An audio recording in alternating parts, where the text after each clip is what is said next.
గంజాయి అక్రమ రవాణా చేసినా సేవించినా ఉపేక్షించేది లేదని నాన్ బెయిలబుల్ సెక్షన్లు నమోదు చేస్తామని ముచ్చిరెడ్డిపాలెం సీఐ శివరామకృష్ణ హెచ్చరించారు. మంగళవారం బుచ్చు మున్సిపాలిటీ పరిధిలోని రాఘవరెడ్డి కాలనీలో తన సిబ్బందితో కలిసి కార్డన్ సెర్చ్ నిర్వహించారు. ఈ సందర్భంగా ప్రాంతంలోని 150 ఇళ్లను పోలీసులు క్షుణ్ణంగా పరిశీలించారు. ఈ సందర్భంగా ఆయన మాట్లాడుతూ ఎలాంటి పత్రాలు లేని పలు వాహనాలను గుర్తించామని వాటిని పరిశీలించి సీజ్ చేయడం జరుగుతుందన్నారు. ప్రతి ఒక్కరూ మత్తు పదార్థాలకు దూరంగా ఉండి ఆనందంగా జీవనం సాగించాలని ప్రజలకు సూచించారు. ప్రాంతంలో ఎవరైనా అనుమానితులు కొత్తవారు వస్తే పోలీసులకు సమాచారం అందించాలన్నారు. గంజాయి అక్రమ రవాణా చేసినా సేవించినా ఉపేక్షించేది లేదని నాన్ బెయిలబుల్ సెక్షన్లు నమోదు చేస్తామని ముచ్చిరెడ్డిపాలెం సీఐ శివరామకృష్ణ హెచ్చరించారు. మంగళవారం బుచ్చు మున్సిపాలిటీ పరిధిలోని రాఘవరెడ్డి కాలనీలో తన సిబ్బందితో కలిసి కార్డన్ సెర్చ్ నిర్వహించారు. ఈ సందర్భంగా ప్రాంతంలోని 150 ఇళ్లను పోలీసులు క్షుణ్ణంగా పరిశీలించారు. ఈ సందర్భంగా ఆయన మాట్లాడుతూ ఎలాంటి పత్రాలు లేని పలు వాహనాలను గుర్తించామని వాటిని పరిశీలించి సీజ్ చేయడం జరుగుతుందన్నారు. ప్రతి ఒక్కరూ మత్తు పదార్థాలకు దూరంగా ఉండి ఆనందంగా జీవనం సాగించాలని ప్రజలకు సూచించారు. ప్రాంతంలో ఎవరైనా అనుమానితులు కొత్తవారు వస్తే పోలీసులకు సమాచారం అందించాలన్నారు.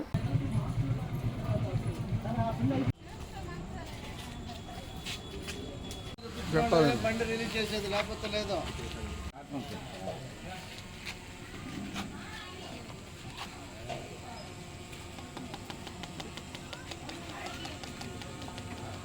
చిరెడ్డిపాలెంలో ఇక్కడ రాఘవరెడ్డి కాలనీలో కార్డన్ సెర్చ్ చేశాము.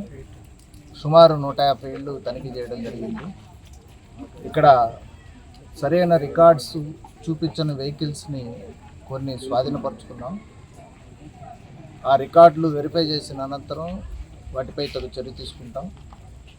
అలాగే ఇక్కడ అద్దెకు ఉండేవారి గురించి సమాచారం అడగటం, కొత్త వ్యక్తులు ఎవరైనా సంచరిస్తున్నారనేది, సీసీ కెమెరాలు ఉన్నాయా లేదా అనేది చూసుకొని కాలనీ వాసులందరితో కూడా మాట్లాడటం జరిగింది.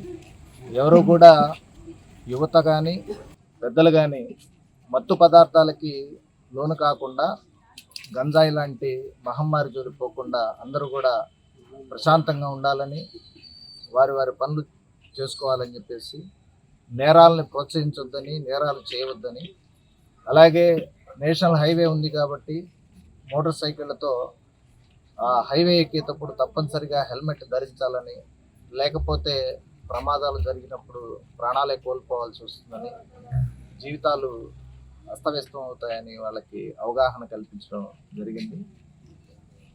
మీ అందరికి కూడా ఈ కాలనీ వాసులకి తెలియజేసేది ఒకటే, కొత్త వ్యక్తులని ఎవరిని కూడా అనుమతించొద్దు. ఒకవేళ వచ్చి అద్దెగ్గానే ఉంటున్నట్టయితే వారి యొక్క సమాచారం పోలీసు వారికి తెలియపరిస్తే వారి మీద నిఘా పెట్టడం జరుగుతుంది, వారిని విచారించడం జరుగుతుంది. రౌడీ షీట్ మెయింటైన్ అవుతూ ఉంది. మందా పవన్ కుమార్ అని చెప్పేసి అతని ఇంటిని కూడా తనిఖీ చేయడం జరిగింది. అయితే విశేషాలు ఏం లేవు. ప్రతి ఆదివారం కూడా పోలీస్ స్టేషన్ కౌన్సిలింగ్కి వస్తున్నాడు. తాళ్ళూరి ఆనంద్ అని చెప్పేసి ఇంకొకతను హిస్టరీ షీట్ ఉంది, అతన్ని కూడా తనిఖీ చేయడం అయింది. అతను కూడా ఉన్నాడు. ప్రతి ఆదివారం కూడా పోలీస్ స్టేషన్ కౌన్సిలింగ్కి. గంజాయి ఉంది అని చెప్పేసి ఎవరు చెప్పలేదు. అయినా కానీ మా సమాచారం మేరకు మేము నిఘా పెట్టాము. అలాంటి వ్యక్తులపై త్వరలోనే పట్టుకొని తగు చర్య తీసుకుంటాం. ఇతర రాష్ట్రాల నుంచి అంటే ముఖ్యంగా గంజాయి సరఫరా అయ్యేది వైజాగ్ ఏజెన్సీ ఏరియా నుంచి వచ్చేటువంటి అవకాశం ఉంది. అలాంటి ట్రాన్స్పోర్ట్ జరిగే సందర్భంలో మన దగ్గర ఇక్కడ టోల్గేట్ దగ్గర కానీ అనుమానం ఉన్న చోట అప్పుడప్పుడు మనకు సమాచారం ఉన్నప్పుడు వెహికల్ చెకింగ్ చేయటం, నాకాబందీ చేయటం చేస్తూ ఉన్నాం. ఎవరిని ఉపేక్షించేది లేదు.